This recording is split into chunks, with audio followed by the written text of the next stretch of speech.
Vriende, ek sonder om te veel tyd te neem, wil ek net sê baie dankie aan die groot werk wat gedoen is om die dag te organiseer, vir al die organiseerders. En ek wil sê dankie dat u oor die drempels van die fakulteit teologie kom stap het vandag. Dit is vir ons van die fakulteit se kant af ook besonders om so 'n gesprek hier in ons midde te hê en ons is dankbaar dat ons daarvan kan deel wees. Ek wil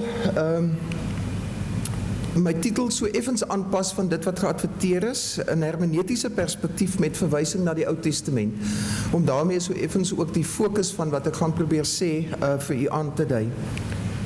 Nou, die eerste punt wat ek wil maak is om te sê dat daar, soos ons almal weet, kritiek is na aanleiding van die Algemene Synode 2015 se besluit oor selfde geslagverhoudings. En deel van hierdie kritiek, of die kern dalk van hierdie kritiek wat dikwels na vore kom, is om te sê, nou beweeg die NG Kerk op 'n dwaalweg met betrekking tot die interpretasie van die Bybel. Ek wil graag dit as soort van die fokus van my praatjie vandag neem, om hierdie kritiek ernstig te neem, en om dit op 'n manier te probeer ontleed en daaroor 'n bydrae te maak. Ek dink wel dat dit, ek gaan aan die begin nog so net omkyk om seker te maak dat die goed regloop, maar Guilou moet my beloof, hy sal sorg as dit nie gebeur nie, dat dit wel reg is daar. Ek dink dis inderdaad 'n dramatiese hermeneutiese verskuiwing wat plaasgevind het. En ek gaan nou die woord hermeneutiek ook so effens verduidelik, maar ek dink hier het meer gebeur as 'n besluit van 'n synode. Hier het 'n dramatiese hermeneutiese verskuiwing plaasgevind. Wat ek gaan sê vandag is nie die soort van ding wat 'n mens normaalweg by akademiese konferensies sê nie, maar ek het tog die behoefte om dit heel aan die begin te sê. Ek bied dit wat ek gaan sê vandag as 'n soort persoonlike getuienis aan, wat ek binne die volgende konteks doen as gelowige, maar dan ook in my eie besef van geroepenheid as Bybelwetenskaplike. Ek dink nie die Here roep net dominees nie, hy roep ook selfs Bybelwetenskaplikes. En ek doen dit ook binne hierdie ruimte. En dan op weg saam met medegelowiges, wat gay is en wat stryd is. Dis die breë konteks wat ek graag heel aan die begin bloot net wil op die skerm sit, omdat dit vir my 'n belangrike moment is om dit ook vir u te sê. Die paar punte wat ek vandag aan die orde gaan stel is die volgende. Watter rol speel eksegese in hierdie gesprek wat ons het? Tweedens, wat 'n soort hermeneutiek, en laat ek dit op hierdie punt verduidelik, want ons gebruik dikwels 'n klomp tegniese terminologie, wat nie noodwendig algemeen bekend is nie. Met hermeneutiek sou 'n mens kon sê 'n breë verstaansraamwerk, of die meer, kom ons sê, teoretiese of ideologiese raamwerk waarbinne ons verstaan en waarbinne ons interpreteer. Ek vra dus, watter soort hermeneutiek het die vorige besluite bepaal? Dan, watter alternatiewe sou daar gewees het om uit te kies? En dan wil ek tyd spandeer, nou het ek my eie ding heeltemal te ver vooruitgeloop. Dan wil ek vra, watter soort hermeneutiek het die nuutste besluit bepaal? Juis omdat ek nou ook die stelling gemaak het, dit is 'n dramatiese verskuiwing wat wel plaasgevind het. Kom ons kom by die kwessie van die rol van eksegese. Die eerste punt wat ek wil maak is dat ons moet eksegese, en weer eens die tegniese term beteken gewoon Bybeluitleg volgens wetenskaplike metodes, dat ons moenie eksegese onderskat in hierdie gesprek nie. Ons moet ook in die gesprek in die kerk met ons vergewis van die soort van riglyne vir 'n verantwoordelike eksegese, Bybeluitleg, wat rekening hou byvoorbeeld met die literêre kontekste waarin tekste ingebed is, wat rekening hou met die literêre forme waarin die Bybel na ons kom. Kom ons noem dit alles gewoon die wêreld in die teks. Ons moet rekening hou met die historiese kontekste waarin hierdie Bybeltekste tot stand gekom het, en waarin dit oor eeue heen ook oorgelewer is. Daarmee sou ons kon praat van die wêreld agter die teks. Dan moet ons rekening hou daarmee dat hierdie tekste nie bloot geskrywe is om mense te vermaak nie, maar wat 'n bepaalde retoriese doel het, naamlik om teologiese interpretasies ook van die werklikheid vir ons te help gee. Daarmee sou ons kon sê dat ons moet bewus wees van die wêreld voor die teks. Ons moet nie die rol van eksegese in die proses onderskat nie. Maar dan wil ek ook weer sê, die rol van eksegese moet ook nie oorskat word nie. Ons moet ons ook daarvan vergewis dat die hermeneutiese raamwerke waarbinne ons eksegetiese gegevens interpreteer, uiteindelik bepalend is vir hoe ons verstaan.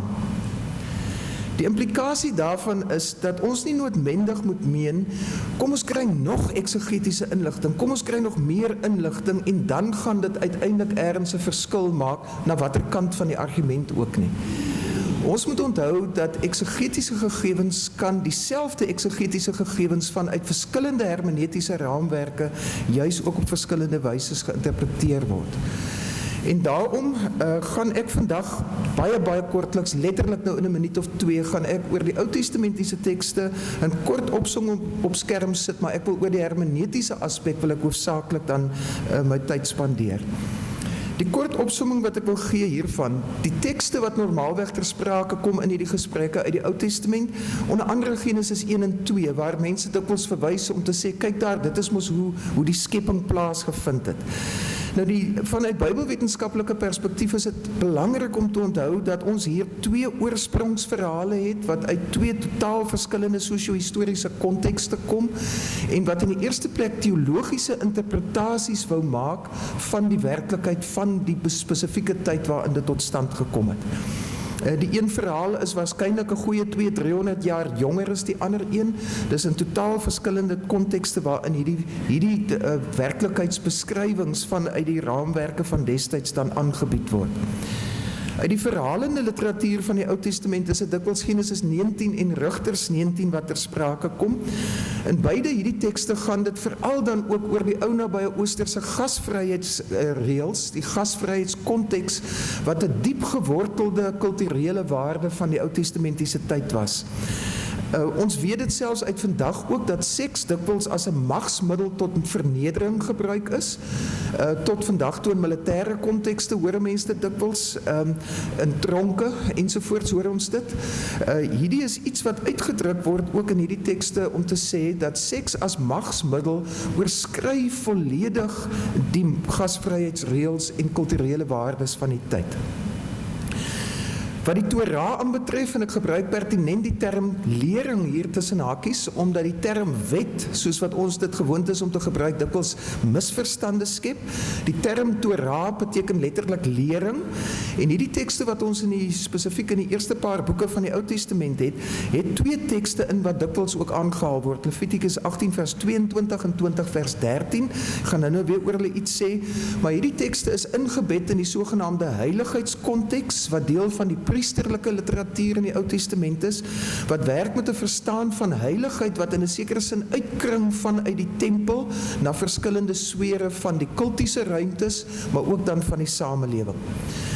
Nou, weer eens, dis 'n baie kort opsomming, maar as daar van u is wat verder hieroor wil lees, in 2006 het daar 'n bundel van Scriptura verskyn, waarin 'n hele paar van ons, na 'n konferensie wat ons in 2005, dink ek, hier in die kweekskool gehad het, wat daar baie minder mense was as nou, waarin hierdie sienings wat ons op daai stadium ook dan verwoord het, ook gepubliseer is.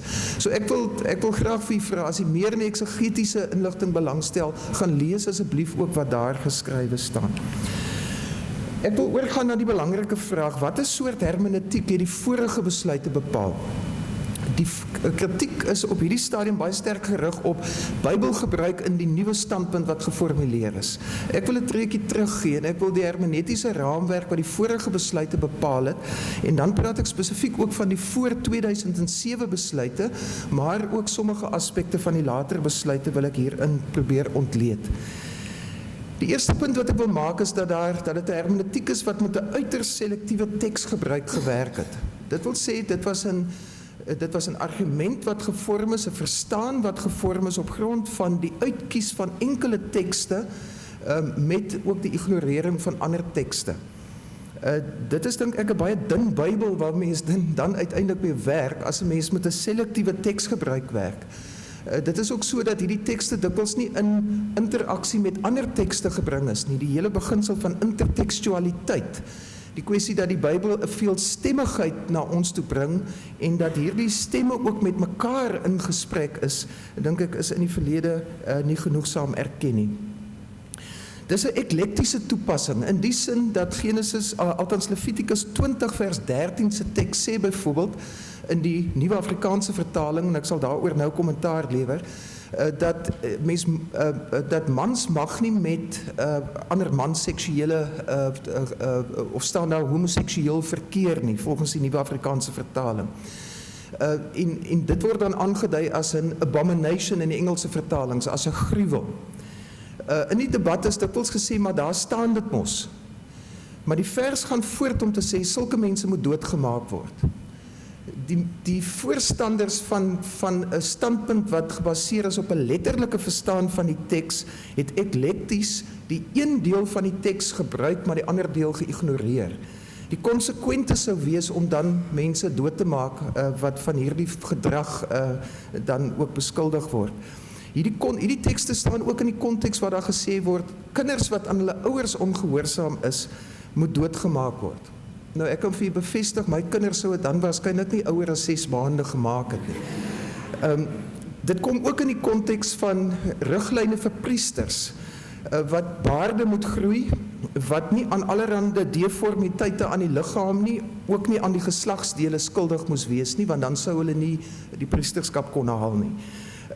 Die gebruik van tekste in hierdie debat is eklekties.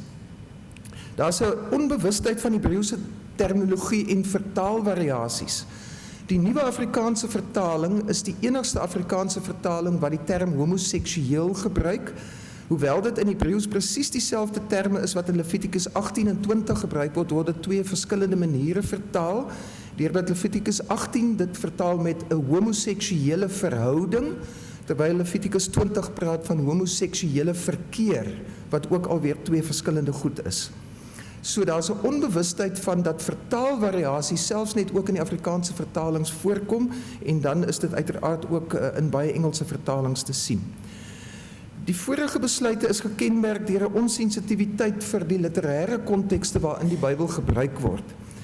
Daar is geen nadenke, so lyk dit vir my, in my eie sig op die wyse waarop die Bybel gebruik word, in die sin dat dit voorkom dat van hierdie tekste in priesterlike materiaal voorkom, dat sommige van hierdie tekste voorkom ook in intertekstuele gesprek met ander tekste in dieselfde Bybel. Die genres van die tekste, dit wil sê die literatuursoorte van die tekste, is dikwels onsensitief behandel. Die wêreld agter die teks, so lyk dit vir my, het dikwels nie aan die orde gekom nie, om te onthou dat hierdie tekste in bepaalde sosio-kulturele kontekste na vore gekom het, wat die waardes van die sosio-kulturele kontekste van destyds in sigself dra en weerspieël, en dat hierdie waardes uiteindelik dan ook meespeel in die verstaan van hierdie tekste. Daar is 'n onsensitiwiteit vir wat die resepsietradisies vir ons al geleer het, soos byvoorbeeld feministiese interpretasie, wat ons al geleer het dat die Bybel kom uit 'n patriargaal manlik gedomineerde samelewing en weerspieël hierdie soort waardes wat in sekere tekste na vore kom. Ons het in terme van ons hermetiek al geleer hoe om met tekste om te gaan, wat byvoorbeeld sê vrouens moet in die kerk stil bly en hulle moet hulle mans by die huis gaan vra hoe om ensovoorts. Ons weet al vir baie lank in terme van die resepsietradisies in ons kerklike tradisie, hoe om ook met hierdie soort van tekste om te gaan, omdat ons dit in die kontekste van hulle ontstaanstyd beskou. Daar is in die gesprek rondom homoseksualiteit dikwels vergeet dat hierdie tekste ook in 'n heteronormatiewe samelewing na vore kom, wat juis ook daai soort waardes indra, wat vanuit die perspektief van heteronormativiteit dink en beskrywe. Een aspek wat vir my baie interessant, een van die latere besluite van na 2007 was, is die kwessie van die celibaat wat in die besluit ingekom het. Dit lyk vir my, as ek baie eerlik moet wees, na heeltemal 'n ongereformeerde standpunt, in die sin dat van die hervormingstyd af het die gereformeerde protestantse tradisie juis met goeie hermeneutiek gesê dat celibaat is nie die weg wat binne die protestantse tradisie gedink word nie. Dit wil vir my lyk asof die klousule rondom die celibaat wat in die besluit op 'n stadium verskyn het, dat daar ook geen poging was om dit uit die skrif uit te motiveer nie. Daar is nie, uit die tekste wat tipies gebruik word, is daar nie redes om dan uiteindelik tot by die celibaat te kom nie. En trouwens, ons weet ook die tekste in die Nuwe Testament wat ten grondslag lê van die celibaat gesprek, is die soort van goed wat ons ook juis binne die sosio-kulturele konteks van destyds kan verstaan en kan interpreteer. Daarom moet ek vir julle sê persoonlik, ongeag die etiese kwessie, en daarmee wil ek geensins onsensitief wees teenoor die feit dat dit hier baie pertinent oor die gesprek oor homoseksualiteit gaan nie. Trouwens, dit is vir my 'n besondere gesprek. Maar ongeag die etiese kwessie wat ter sprake is, kon ek myself eenvoudig nie met die soort hermeneutiek vereenselwig wat die vorige besluite onderlê het nie. En een van die redes daarvan is dat dit dieselfde soort hermeneutiek is wat ons byvoorbeeld in apartheidstyd dokumente soos Rasvolk en Nasie ook sien en wat in aksie is byvoorbeeld in die interpretasie van Genesis 11. En daaroor is daar ook al heel wat geskryf en ons sou ook die verwysings vir u kon gee as u wil lees daarna. Die alternatiewe, wat sou nou op die kerk se pad gewees het? Sommige sou sê, kom ons doen nog eksegese. En ons kyk of ons nie dan groter wysheid kry nie. Ek wil sê, ek is pessimisties, al is ek 'n eksegeet, is ek pessimisties dat nog eksegetiese inligting noodwendig tot groter helderheid gaan kom. Ander sê wel, nou wat die kerk doen is, hulle kies nou net ander tekste. Ek vra af, is dit die regte manier om dit te doen, om nou homoseksualiteit te regverdig, om bloot nou maar net ander tekste te kies? Ander sê, nee, maar goed, nou word ander gesprekspartners gekies, in die sin, dat vroeger het ons die Bybel alleen vertrou om ons hierin te lei. Nou steur ons aan allerhande ander medegelowiges, wat vir ons hierdie goed op tafel kom sit. Ons soog voor 'n regsraamwerk wat binne in ons land geld. Ek sou wil vra, sou dit die regte manier wees om te doen? Ander sê, nou pas ons alles maar net by die nuwe ideologiese raamwerke van die tyd aan. Ek wil sê nee, dis nie die soort van pad wat ons moet stap nie. Bloot om die raamwerk waarbinne ons nou oor homoseksualiteit praat na die 2015 besluit te vervang met presies dieselfde een as wat voorheen gegeld het, sou nie goed wees nie. Ek wil een voorbeeld noem uit die ritverhaal. Het Gerda de Villiers van Pretoria Universiteit laasweek 'n uitstekende artikel op die website wat ek daar op die skerm het geskryf. Sy sê wel, 'n mens sou nou kon sê, goed, daar sê die boek Rut dit mos nou, dat lesbiese verhoudings is goed, want daar staan dat Rut het vir haar skoonma gesê, waar u gaan sal ek gaan, ensovoorts. Daar is dit mos nou duidelik, hier's 'n lesbiese verhouding. Gerda sê nee, as dit die soort hermeneutiek is wat die nuwe standpunt onderlê, dan kan ek nie daarmee saamstem nie, en ek wil vir Gerda volledig ondersteun. Hier gaan dit nie daaroor om weer eens met 'n eklektiese hermeneutiese eksklusiewe raamwerk nou net 'n ander standpunt te legitimeer nie. Die soort hermeneutiek dink ek wat die synode besluit bepaal het, en daaroor is ek opgewonde. Daar's 'n sensitiwiteit, waar is ek nou? Daar's 'n sensitiwiteit vir en 'n erkenning van verantwoordelike eksegetiese insette in hierdie gesprek. Daar's 'n sensitiwiteit en 'n erkenning van 'n inklusiewe hermeneutiek.